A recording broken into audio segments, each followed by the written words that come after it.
कल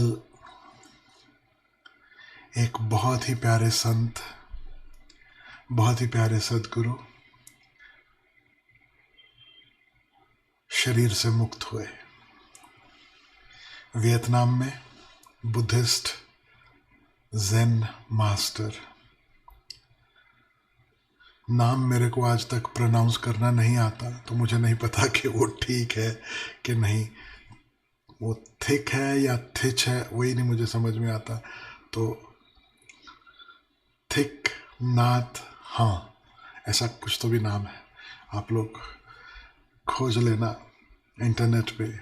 THICH ये पहला नाम है, NHAT second part of the name, the middle name, हाँ HANH। मुझे तो वो हाँ बड़ा प्यारा लगता है, अंत में हाँ हाँ, है ना। गौतम बुद्ध कहते हैं ना, जो है उसका स्वीकार, तथाता भाव। हाँ,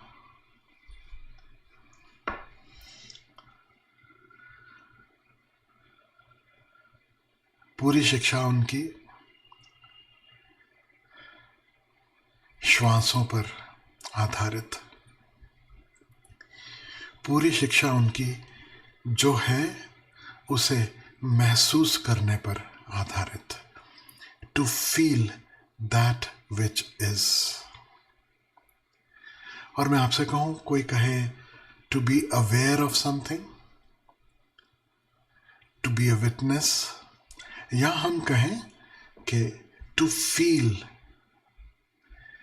साधक के लिए ये दोनों साइनोनिम्स हैं, ये पर्यायवाची हैं, एक ही बात है।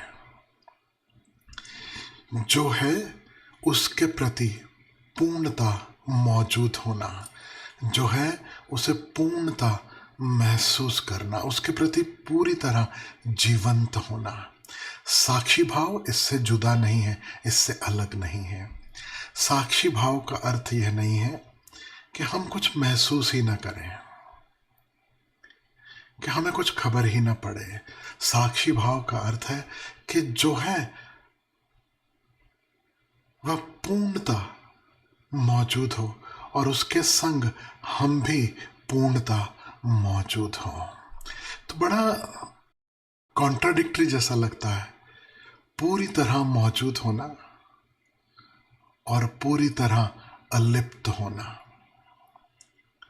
शामिल भी और बाहर भी, एक भी और कहीं भी नहीं। लेकिन कुछ ऐसा ही है ध्यान, कुछ ऐसा ही है साक्षी भाव। जैसे होश कहो तो होश भी साथ में, और थोड़ी मदहोशी, थोड़ा सुरूर भी साथ में। बस ऐसा ही है ध्यान। दोनों अतियां जो है आपस में कहीं एक होने लगती हैं, और बोलने जाओ तो समझ में नहीं आता, ये कहें कि वो कहें, जो कहो तो कुछ ना कुछ छूट जाता है। इसीलिए शायद कबीर कुछ अलग ही तरह के दोहे कह देते हैं। एक अचंभा ऐसा देखा, मछली चढ़ गई पेड़। एक अचंभा ऐसा देखा, नदियां लागी आग। या संत उस अवस्था को कहते हैं, नहीं सांझ नहीं भोर, न शाम है न सुबह है, तो फिर है क्या?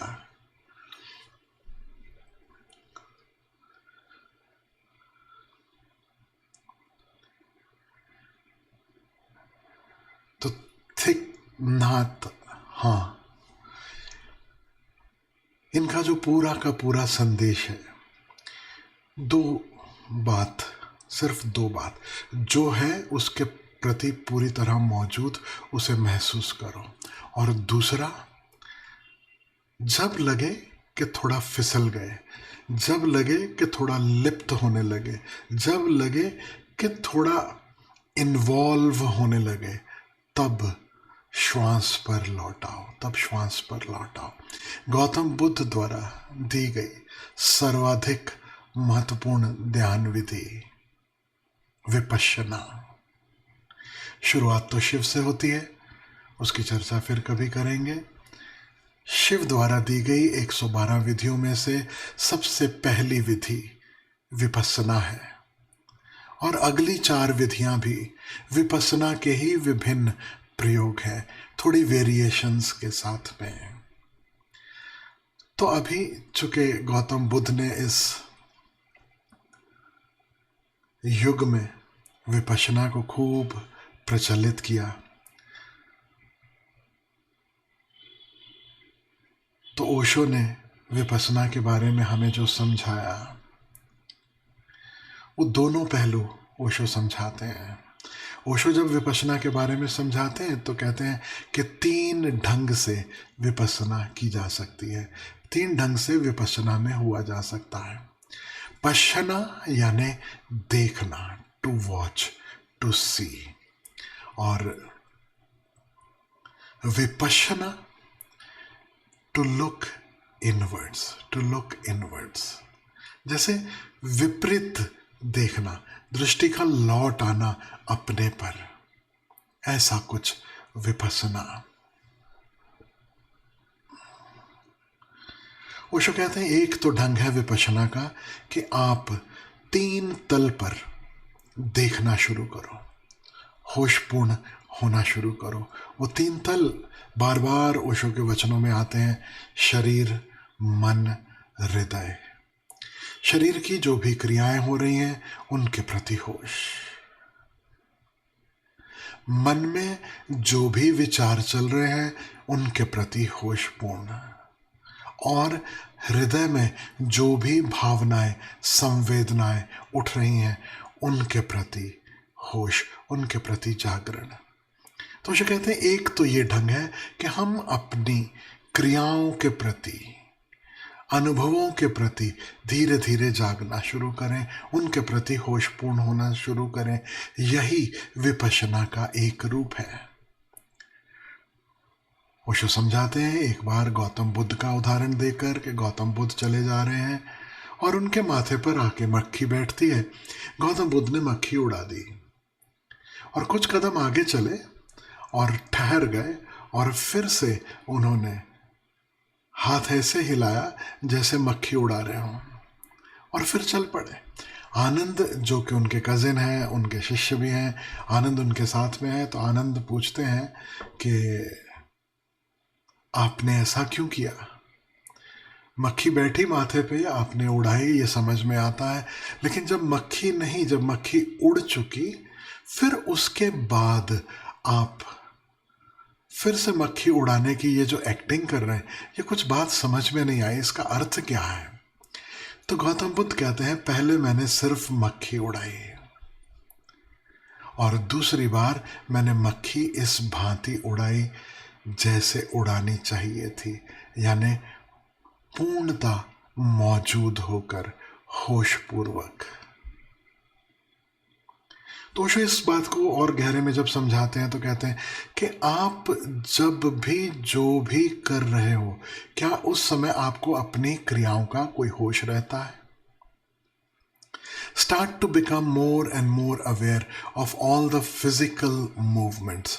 और हमेशा ओशो कहते हैं शुरुआत शरीर से करो, धीरे धीरे मन, फिर धीरे धीरे उससे गहरे हृदय के तल पर। शुरुआत जिसने सीधे मन से करने की कोशिश की तो असफलता, तो फेल्योर, तो आसान नहीं होगा। धीरे धीरे अवेयरनेस की भी एक ट्रेनिंग है, अवेयरनेस की भी एक कल्टीवेशन है, अपने आप को धीरे धीरे उसके लिए तैयार करना। तो पुराने समय में जो भिक्षु हैं, जो बौद्ध भिक्षु, ज़ेन मंक्स, ये तमाम लोग जो साधना करते, वो अपने आप को हर रोज ट्रेन कर रहे हैं, हर रोज ट्रेन कर रहे हैं होश के लिए। और इतना ट्रेनिंग, ऐसा ट्रेनिंग कि ध्यान कहीं बंटे नहीं, कहीं इधर उधर दौड़ने नहीं लगे। तो उसके लिए उन्होंने यहाँ तक उपाय किए कि जब बैठना है तो दीवार की ओर मुख करके बैठना।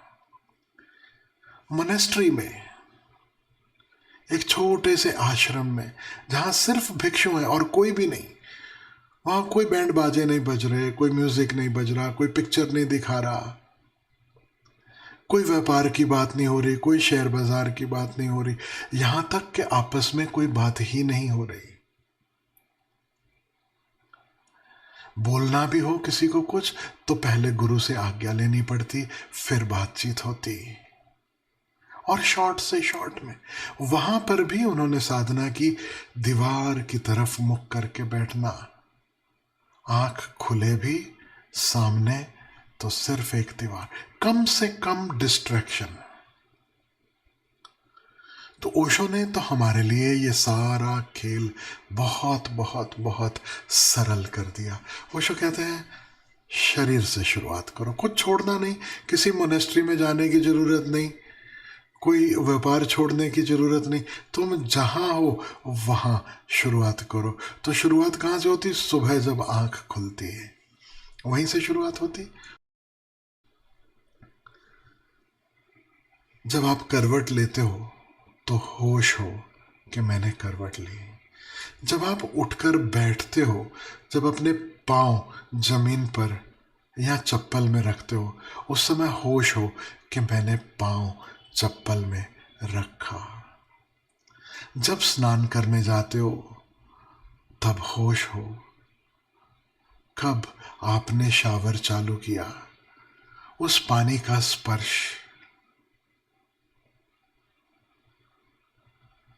साबुन की गंध, फिर तौलिए से बदन को पोंछना, उसका स्पर्श। हर एक क्रिया, न केवल क्रिया बल्कि तमाम इंद्रियों से होने वाले तमाम अनुभव, उनके प्रति जागरूक होना, उनके प्रति होशपूर्ण होना। Awareness in this very moment begins with the awareness of all physical activity as well as sensations. मेरी आवाज सुनाई दे रही है, उसके प्रति होश। लेकिन जहां पे आप बैठे हैं, आपके कमरे में कुछ और एम्बियंट नॉइजेस भी होंगी, घर के आसपास की कोई आवाजें भी आ रही होंगी। क्या मैं उन सब के प्रति होशपूर्ण हूं? क्योंकि ध्वनि भी एक सूक्ष्म स्पर्श है। सच पूछो तो ये सारी इंद्रियां जो है, इनमें सबसे गहरे में जो है वह है स्पर्श। There was a time we were nothing but just skin. There were no eyes, no ears, no tongue. ये सारी संवेदनाएं, ये सारी सेंसेशंस धीरे धीरे त्वचा के ही और सूक्ष्म रूप हैं। Eyes are nothing but a very subtle skin. Ears are nothing but very subtle skin. So when the sounds come to you, we say we are listening, we are hearing. Actually, the sound waves are touching the skin. It is also nothing but a touch. What appears to be light, जिस प्रकाश में हम जो जगत को देख पाते हैं, वह भी प्रकाश का सूक्ष्म स्पर्श है, जिसे हमारी आंखें आगे जाकर डिकोड कर पाती हैं। देयर इज नथिंग अदर और मोर देन टच। तो हम जब यहाँ बैठे हैं, बाकी स्पर्श तो छोड़ दो, हम अपने आसन पे बैठे हैं, कोई कमर पीछे टिका के बैठा है, कोई सीधे होकर बैठा है, किसी ने मोटे कपड़े पहने हैं ठंड की वजह से, किसी ने कम कपड़े पहने हैं जहाँ पे ठंड उतनी नहीं है। Are we aware of the touch of our own clothes, our seating? क्या हम होश में हैं? इस क्षण अगर कमरे में ठंडक है या गर्मी है, क्योंकि ठंडक भी स्पर्श का ही एहसास है, गर्मी भी स्पर्श का ही एहसास है। तो एक तरफ तो स्पर्श है, दूसरी तरफ शरीर की क्रियाएं हैं। और तमाम तरह के स्पर्श। अभी मैं इस भेद में नहीं जाऊंगा कि आप देख रहे हैं तो देखने के प्रति होश, सुन रहे हैं तो सुनने के प्रति होश। जब ध्वनियां आपको आकर छू रही हैं, आर यू अवेयर? जब दृश्य आपको छू रहे हैं, आर यू अवेयर? जब हवाएं आपको छू रही हैं, आर यू अवेयर? जब आजकल जहां ठंड है, जाड़ों की धूप में बैठने का मजा आता है, तो वो धूप जब आपको स्पर्श करती है, आर यू अवेयर? तो विपश्यना का एक रूप, पहला रूप जो ओशो कहते हैं, आप इस भांति शुरुआत कर सकते हो कि शरीर, मन और हृदय, इन सब के अनुभव, इनकी क्रियाएं, इनकी गति, उसके प्रति होशपूर्ण होना। आपने किसी को हाथ जोड़कर नमस्कार किया, तो हाथ चले, हाथ आपस में मिले, आपने गर्दन झुकाई, आंख बंद हुई, आंख खुली। क्या इसका होश है? नहीं, तो यहीं से शुरुआत करना, यहीं से शुरुआत करना। अब आप पाओगे कि ऐसा कुछ भी नहीं है जो ध्यान नहीं बन सकता। जब कोई कहता है ध्यान के लिए समय नहीं मेरे पास, मैं ध्यान के लिए समय निकालकर ध्यान में बैठ नहीं पाया, वो इतना ही कह रहा है कि I am living an unconscious life. क्योंकि हाथ हिल रहे हैं, आप चल फिर रहे हो, आप बोल रहे हो, वह भी ध्यानस्थ अवस्था में हो सकता है। All that is needed is that awareness, that watchfulness, that seeing. उसी को जो मॉडर्न, जो बुद्धिस्ट भाषा है, वो कहती है माइंडफुलनेस। तो थिक नाथ, हाँ, जो संत जिनकी मैं बात कर रहा हूँ, जिन्होंने कल ही शरीर छोड़ा, उनका पूरा जोर माइंडफुलनेस पे रहा। और जब वो माइंडफुलनेस सिखा रहे हैं, तो कहते हैं जब जमीन पर चलो तो पैर तुम्हारे पृथ्वी को कैसे स्पर्श करते हैं, उसके प्रति बी माइंडफुल। और मैं आपसे कहूं, एक स्टेटमेंट जो मैंने सालों पहले उनका पढ़ा था, और तभी मैं उनके प्रति नमन के भाव से भर गया था। इतना प्यारा वक्तव्य, इतना प्यारा वक्तव्य। वो कहते हैं, चलो जमीन पर ऐसे जैसे आपके कदम जमीन को चूम रहे हो, as if your feet are kissing the earth. Now can you imagine, इससे सुंदर वक्तव्य कोई दे सके कि होश पूर्वक चलो? उसके लिए कोई उदाहरण जो हमें गहरे तक उतर जाए, जो हमें समझ में आ जाए इतने सुंदर ढंग से कि जब चलो तो ऐसे चलो जैसे आपके कदम पृथ्वी को चूम रहे हैं। How can you do that if you are not aware? Impossible. तो अवेयरनेस का पाठ है, बिना अवेयरनेस शब्द कहे वही माइंडफुलनेस है। वही, जैसा मैंने थोड़ी देर पहले कहा, to feel more and more and more, to be more and more alive. धीरे धीरे ओशो कहते हैं कि फिर शरीर से विचारों के प्रति भी ध्यान देना शुरू करो। जो भी विचार चल रहे हैं उनके साथ झगड़ना नहीं, उनके साथ लड़ना नहीं। विचार आ रहे हैं, जा रहे हैं, आप बस उनके प्रति होशपूर्ण है। नो झंझट, नो झगड़ा, नो लड़ाई। Not even a thought of the future कि कभी ऐसा होगा जब ये विचार नहीं रहेंगे। हैं अभी, इस क्षण क्या है, उसके प्रति मौजूद होना, यही ध्यान का सूत्र है। तो इस क्षण अगर विचार है तो विचारों के प्रति मौजूद।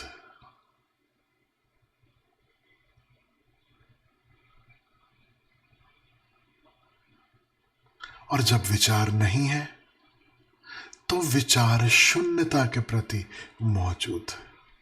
As simple as that. लक्ष्य विचार शून्यता बनाकर जो चलेगा वो सदा हारेगा। लक्ष्य होश पूर्णता लेकर जो चलेगा वो सदा जीतेगा। Remember that. कृष्ण जो कहते हैं ना, कर्मण्यवाधिकारस्ते मा फलेषु कदाचन, फल की इच्छा मत करो। फल पर ध्यान रहेगा तो तुम अभी जो कर्म है वो पूरा नहीं कर पाओगे। फल के सपनों में तुम्हारा आज, तुम्हारा अभी जो प्रयास है वो फीका पड़ जाएगा। वो शेख चिल्ली पना है, वो कल की कल्पनाएं हैं कि कल कभी ऐसा होगा। देखते ना, कल और कल्पना, यू फील द कनेक्शन। कल जो अपना हो सकता है कल्पना, कल जो शायद होगा कल्पना, और इट इज कल, it is not yet, it is not now. तो जिसने अभी को लक्ष्य बनाया वो जीतेगा, जिसने कल को लक्ष्य बनाया वो सदा हारेगा, क्योंकि कल तो कभी आता नहीं। अभी इस क्षण क्या मैं मौजूद हूं, इस क्षण क्या मैं होशपूर्ण हूं, फिर कोई फर्क नहीं पड़ता इस क्षण विचार है या विचार शून्यता है। इस क्षण शरीर गति कर रहा है या शरीर बिल्कुल स्थिर और शांत है। It doesn't matter. What matters is, am I aware? Am I present? Am I here now? सर्वाधिक महत्वपूर्ण। फिर तीसरे हिस्से में ओशो कहते हैं कि धीरे धीरे अपने भीतर जो भी संवेदनाएं हैं, जो भी भावनाएं हैं, कामनाएं हैं, उन सब के प्रति होशपूर्ण होना शुरू करो। तो इन तीनों को मिलाकर ओशो एक ढंग कहते हैं विपස්සना का। One of the way of Vipassana is to become aware of the body, mind, heart, their activities, their experiences.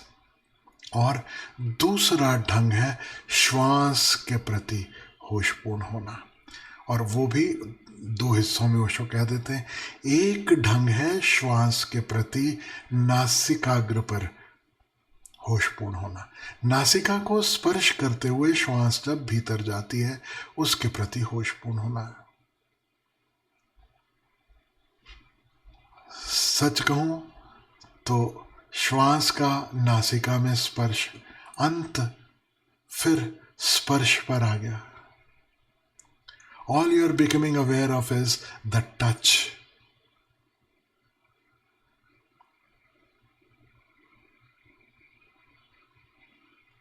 और अगर आप होशपूर्ण हैं तो आप पाओगे जब श्वास भीतर जाती है तो नासिका में हल्का ठंडक जैसा एहसास होता है, और जब श्वास बाहर लौट रही है तो वो थोड़ी वार्म होकर लौट रही है।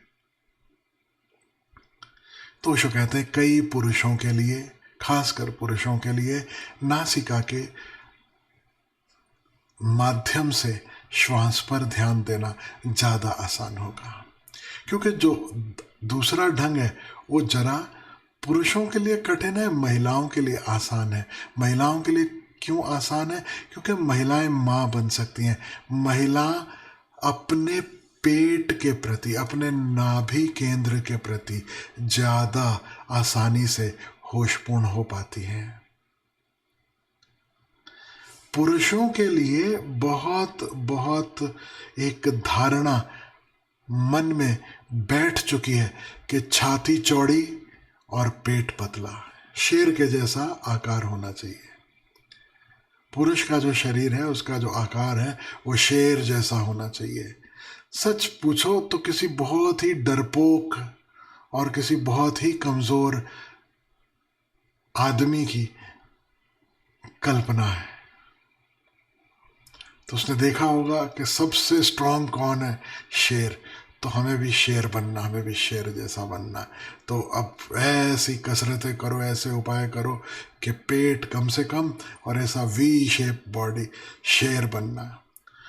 वो जिसने ये कल्पना की और आगे पूरे मानव जाति में प्रचलित हो गई, उसे ये ख्याल भी नहीं था कि शेर सबसे पहले एक्सटिंक्ट होने वाले हैं।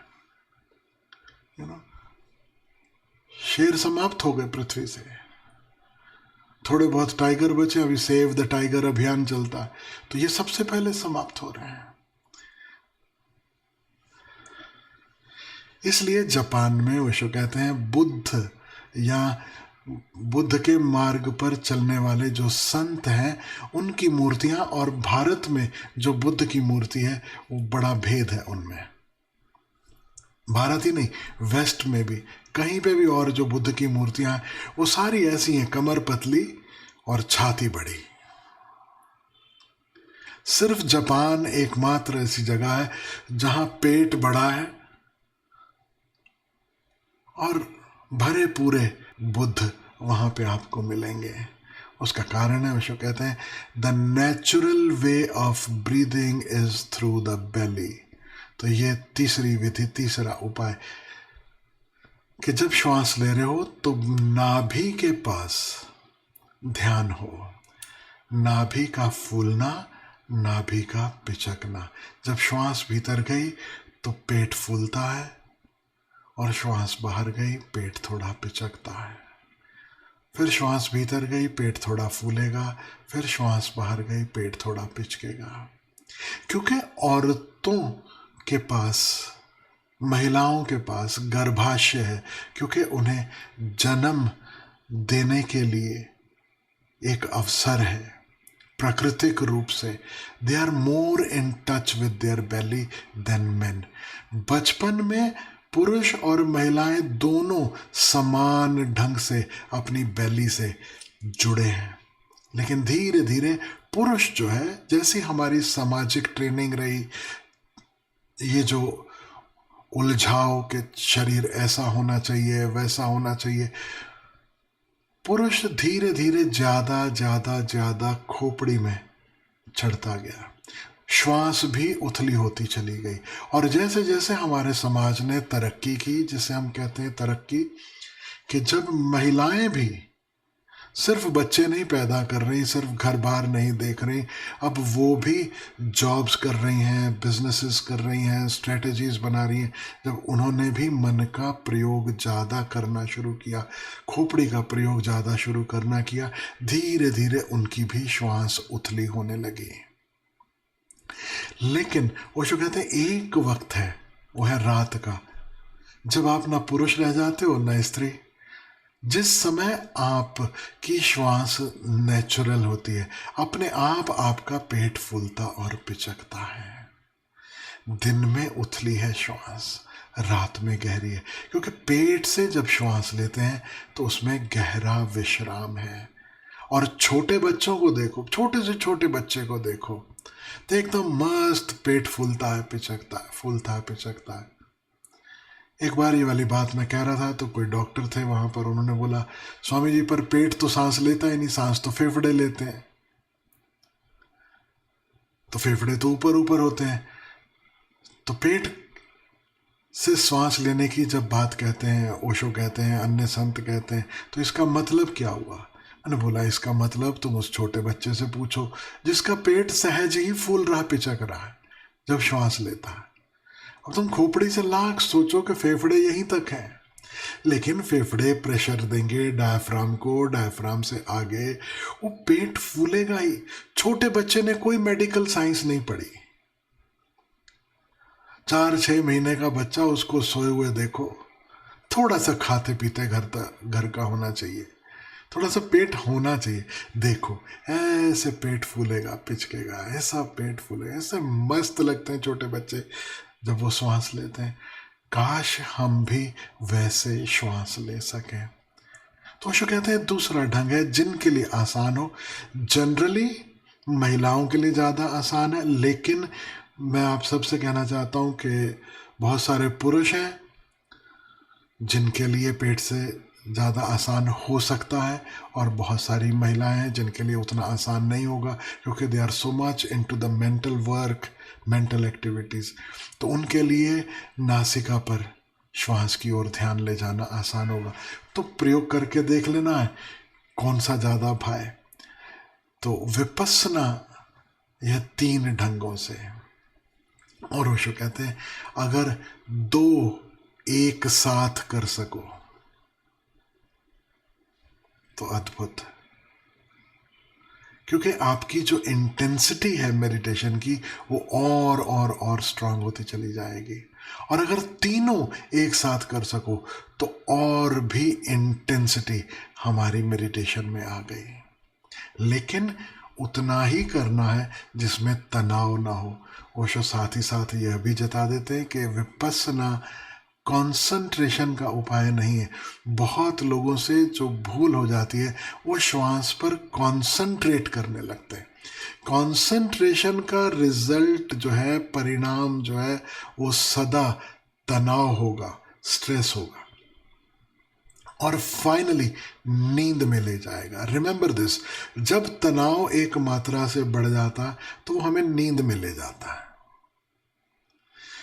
तो 99% लोग जो विपස්සना ध्यान करने का उपाय करते हैं उनकी शिकायत यही रहती कि थोड़ी देर विपස්සना में बैठे फिर नींद आने लगती, फिर झपकी आने लगती। और झपकी आ ही इसलिए रही क्योंकि they are not just aware of the breath, they are trying to focus on the breath, they are trying to concentrate on the breath। लेकिन विपश्यना इतना फ्लेक्सिबल है कि विधि कहती है आप श्वास पर ध्यान दें और बीच में कोई विचार आ गया, कोई ऐसी भावना अपने भीतर से बाहर प्रकट हो गई, anything, it could be sadness, it could be anger, it could be a thought about your child, about your job, about your business, anything, whatever else shows up, be aware of that। आपको नकारना नहीं है, आपको झगड़ना नहीं है, आपको लड़ना नहीं है। अक्सर विपස්සना करने वाले ये सोचते हैं कि विचारों में मन नहीं भटकना चाहिए, सिर्फ और सिर्फ श्वास पर ही ध्यान रहे। जबकि विपස්සना की गहरे सूत्र जो हैं वो यही कहेंगे कि अगर विचार प्रबल हो रहा, जो प्रबल हो रहा, anything that surfaces, be watchful of that, acknowledge it, उसकी तरफ ध्यान दो, ध्यान हटाने की कोशिश मत करो। अगर कोई विचार आपका ध्यान अपनी ओर खींच रहा है तो वो कुछ कहना चाह रहा है, बिकम अवेयर ऑफ दैट और धीरे से वो पास हो जाएगा। And then come back to the breath. लड़ाई नहीं है विपස්සना, नकार नहीं है विपස්සना, जो है उसका पूरा स्वीकार है विपස්සना, जो है उसके प्रति होशपूर्ण होना। आप विपස්සना में बैठे हैं, भीतर कोई पुराना घाव खुल गया, उदासी छा गई, हो सकता है आंख से आंसू आ गया। विपස්සना का अर्थ नहीं है कि आंसू ना आए, विपස්සना का अर्थ नहीं है कि उदासी ना आए। विपස්සना का अर्थ इतना है कि अब अगर उदासी प्रकट हुई है तो I'll be with the sadness, मैं उस उदासी को देखूंगा।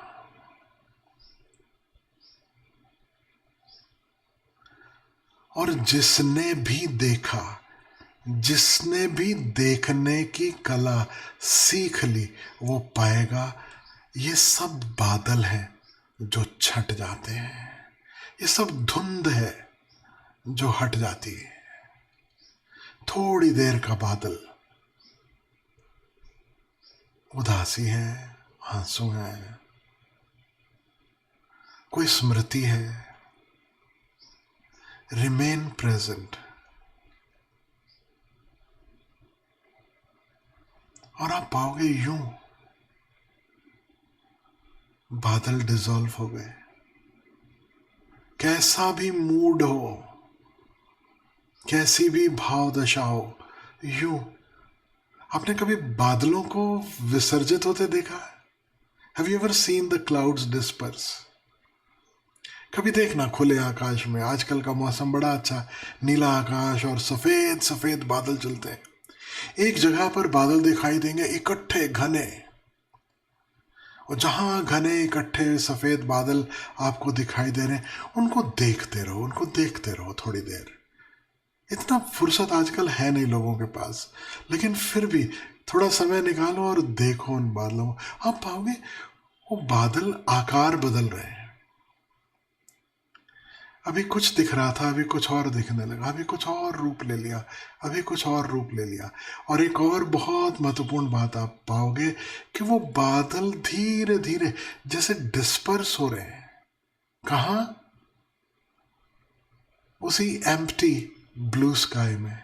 वो कहीं और जा नहीं रहे, लेकिन वो इतने विरले होते चले जाते हैं, इतने पतले होते चले जाते हैं कि बस जैसे पिघल गए, डिसॉल्व हो गए।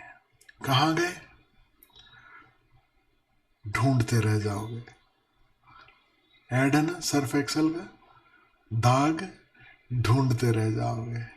बिल्कुल ऐसे ही अब भी आकाश में शेर था, हाथी था, चीता था, हिरन था, ओशो भी दिखाई देते हैं कभी कभी, हनुमान जी दिखाई दे जाते हैं कभी, कभी शिव जी दिखाई दे जाते हैं, कभी कोई दिखाई देता, कभी कुछ कभी कुछ।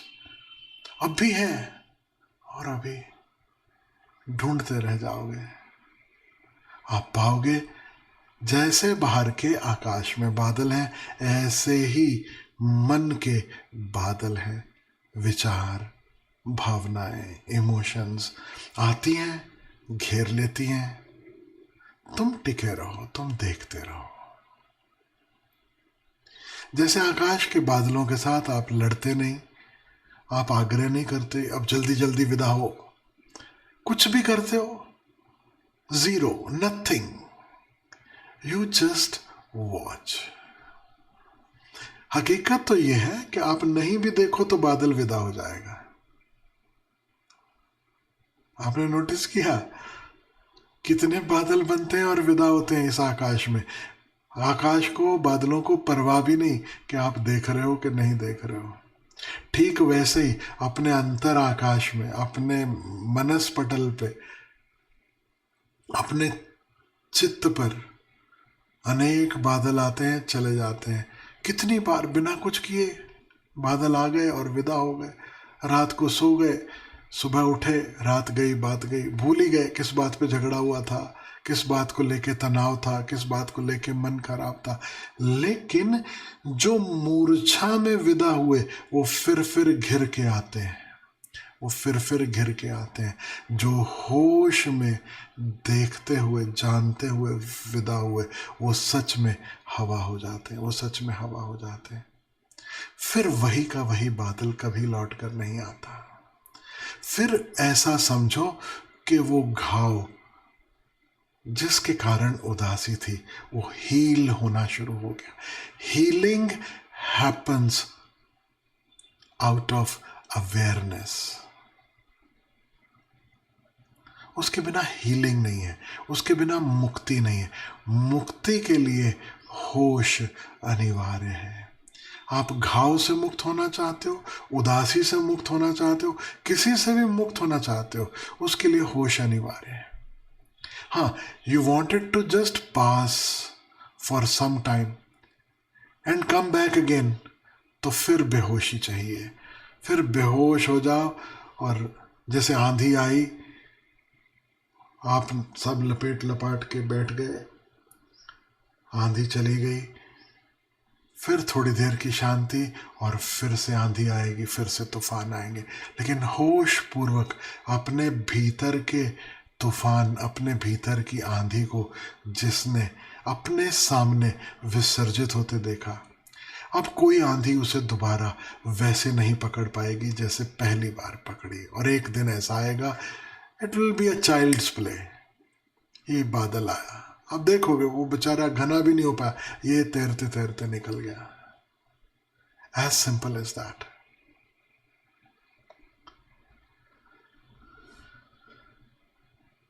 श्वास नासिका पर ध्यान देते हुए या श्वास नाभि पर ध्यान रखे हुए या जस्ट होश, जो भी हो रहा है, या एक साथ और बिना किसी विरोध के, बिना किसी झगड़े के, बिना किसी कलह के, बिना किसी गिल्ट के कि अरे मैं तो श्वास पर ध्यान देने गया था लेकिन ये बीच में विचार कहाँ से चला आया, कितना पापी, कितना गैर ध्यानी व्यक्तियों में। Let it be, our job is just to be present, just to be present. और इसके बहुत गहरे परिणाम है, बहुत गहरे परिणाम है। जो है, जब आप उसको देखना शुरू करते हो तो दो घटनाएं घटती हैं। एक, जो असत्य है वो धीरे धीरे विदा हो जाता है, वो डिस्पर्स हो जाता है, डिसॉल्व हो जाता है, और जो सत्य है वो और घना और प्रकट हो जाता है। ये दूसरा पहलू है। तो मैं आपको थिक नाट हाँ के जीवन की ही एक घटना कहना चाहता हूँ। उनकी माता की मृत्यु हुई और वो बहुत बहुत बहुत उदास हुए, बहुत उदास हुए। तो उन्हीं के शब्दों में मैं आपको कुछ पढ़ के बताना चाहता हूँ, कुछ उसी के माध्यम से कहना चाहता हूँ। तो लिख रहे हैं, the day my mother died, लिखा होगा या बोला होगा, I wrote in my journal, a serious misfortune of my life has arrived. मतलब मेरे जीवन का सबसे बुरा समय, सबसे दुर्भाग्यपूर्ण क्षण यह है। I suffered for more than 1 year after the passing away of my mother. साल भर दुखी हुए, परेशान हुए, but one night in the highlands of Vietnam, I was sleeping in the hut in my hermitage. लेकिन एक रात वियतनाम में अपनी झोपड़ी में वो सो रहे थे। I saw myself, I dreamed of my mother. I saw myself sitting with her and we were having a wonderful talk. She looked young and beautiful, her hair flowing down. और मैंने सपना देखा, माँ मेरे साथ बैठी है, हम आपस में बातें कर रहे हैं और वो पहले से ज़्यादा युवा लग रही हैं। उनके बाल एक खूबसूरत ढंग से बह रहे हैं। It was so pleasant to sit there and talk to her as if she had never died. वो इतना सुकूनदायी था महसूस करना कि मेरी माँ अभी यहीं है, जीवित है, जैसे कभी उसकी विदाई हुई ही नहीं। When I woke up, it was about 2 in the morning, and I felt very strongly that I had never lost my mother. 2 बजे करीब रात के नींद खुली और मुझे बहुत सघन रूप से यह महसूस हुआ कि मेरी माँ मुझे कभी छोड़कर गई नहीं। The impression that my mother was still with me was very clear. यह फीलिंग, यह भाव एकदम प्रगाढ़ रूप से मौजूद था कि मेरी माँ अभी भी मेरे साथ है। I understood then that the idea of having lost my mother was just an idea. Let me repeat this. This is the most significant sentence. I understood that the idea of having lost my mother was just an idea. यह ख्याल कि मेरी माँ मुझसे विदा हो गई, यह ख्याल भर ही है। It is just an idea, it is just a thought, it is just an imagination. It is just how we are trained to look at things. This is how we tend to see or to miss things. The idea of having lost my mother was just an idea. उस एक idea से मुक्त हो जाओ तो तुम सारी suffering से मुक्त हो गए।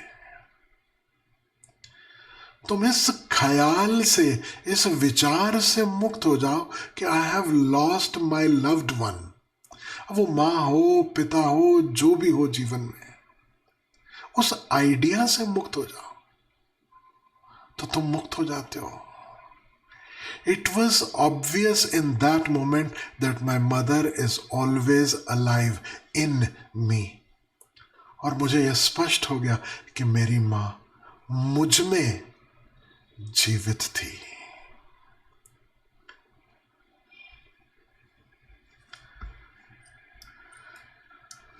थोड़ा पचाओ इसको। आगे कह रहे हैं, I opened the door and went outside. मैंने दरवाजा खोला और बाहर निकल गया। The entire hillside was bathed in moonlight.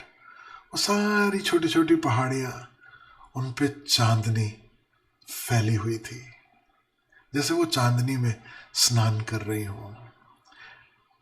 It was a hill covered with tea plants and my hut was set behind the temple halfway up. चाय के बागान थे, मंदिर के पीछे आधे रास्ते में मेरी झोपड़ी थी, ऊपर जाने के रास्ते में।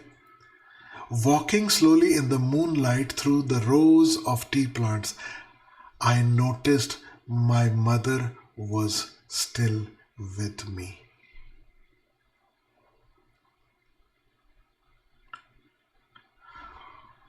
उन चाय के पौधों के बीच में से गुजरते हुए, उस चांदनी में विहरते हुए मैंने महसूस किया कि मेरी माँ तो अभी भी मेरे साथ में है। She was the moonlight caressing me, as she had done so often, very tender, very sweet, wonderful. वो जो चांदनी थी, जैसे मेरी माँ वो चांदनी बन गई और मुझे अपने सीने से लगाए थी,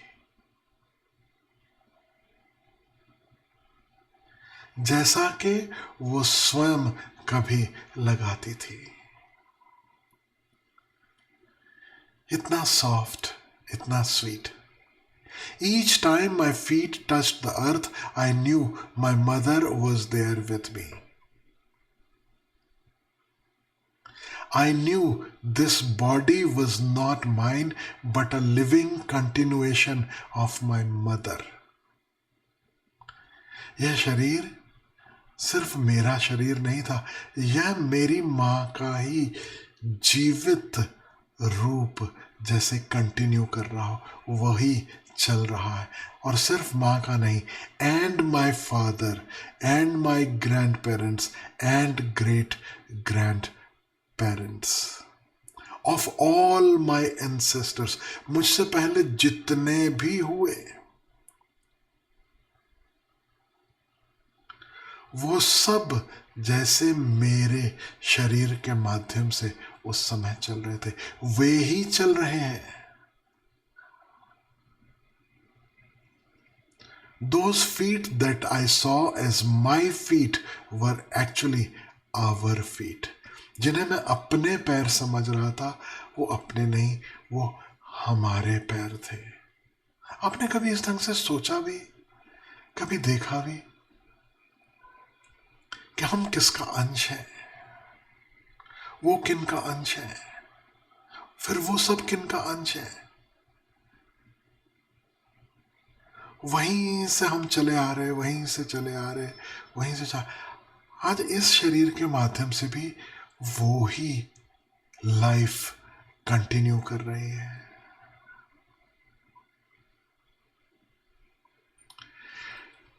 Together, my mother and I were leaving footprints in the damp soil. संग साथ मैं और मेरी माँ उस भीगी धरती पे अपने पद चिन्ह छोड़ रहे थे। From that moment on, the idea that I had lost my mother no longer existed. उसके बाद वो ख्याल खो गया कि मदर मेरी नहीं है या मुझे छोड़ गई. All I had to do was look at the palm of my hand. Now this is another very important aspect. All I had to do was look at the palm of my hand.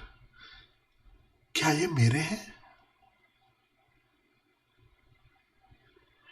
इसमें कुछ भी मेरा है? Isn't this just a continuity? Feel the breeze on my face. बहती हुई हवाओं को अपने चेहरे पे महसूस करना. क्या यह मुझसे भिन्न है? और the earth under my feet, या पैरों के नीचे पृथ्वी का स्पर्श, क्या वह मुझसे भिन्न है? क्या इन सब में हम सब सदा से मौजूद नहीं है?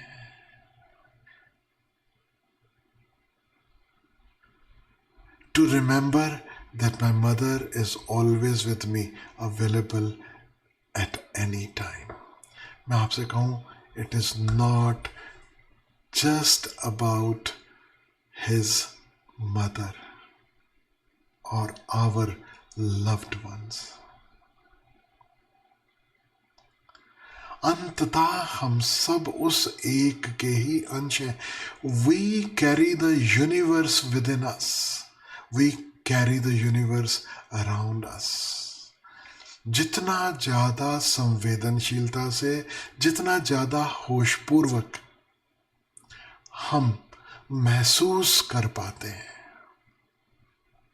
फिर से कहूं, वो तमाम स्पर्श और ये सारा रूप और रंगों का खेल हम पाएंगे वह एक ही है.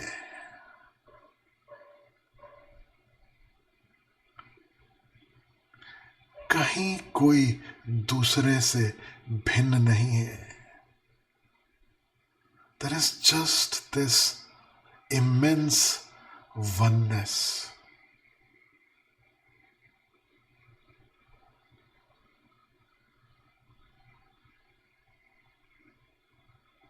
और कभी महसूस करो, you are not just this body, you are the universe.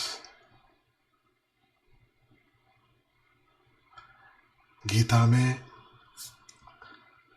11वें अध्याय में कृष्ण जो अपना विराट रूप दिखाते हैं अर्जुन को, और जिस विराट रूप को देखकर अर्जुन भयभीत हो जाता है, वो क्या है? कहते हैं कि कृष्ण ने अपना मुख खोला और अर्जुन कह रहा, मुझे आपके भीतर पूरा ब्रह्मांड दिखाई दे रहा है. You are the universe. You carry the whole universe within you. कभी कभी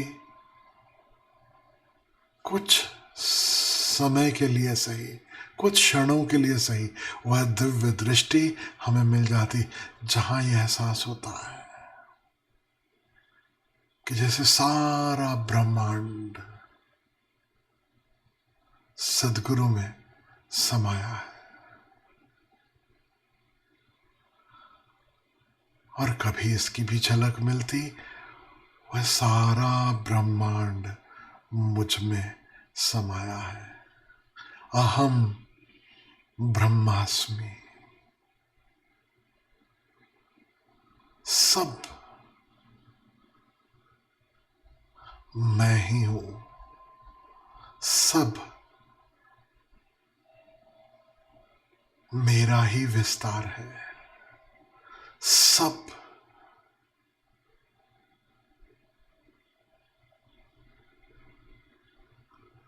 बस वही है.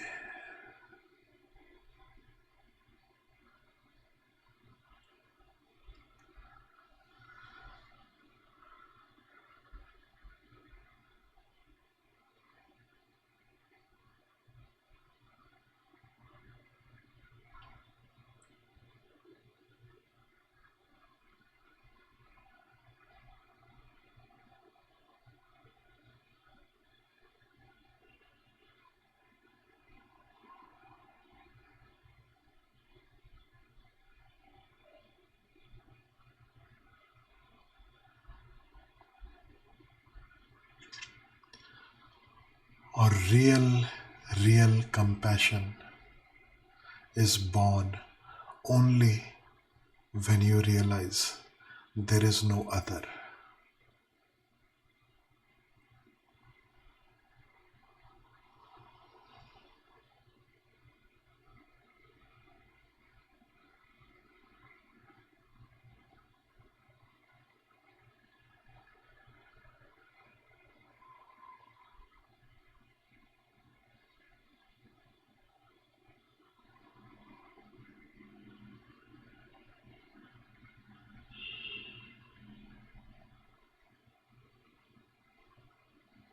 जिस दिन ये एहसास हो कि कहीं कोई दूसरा नहीं,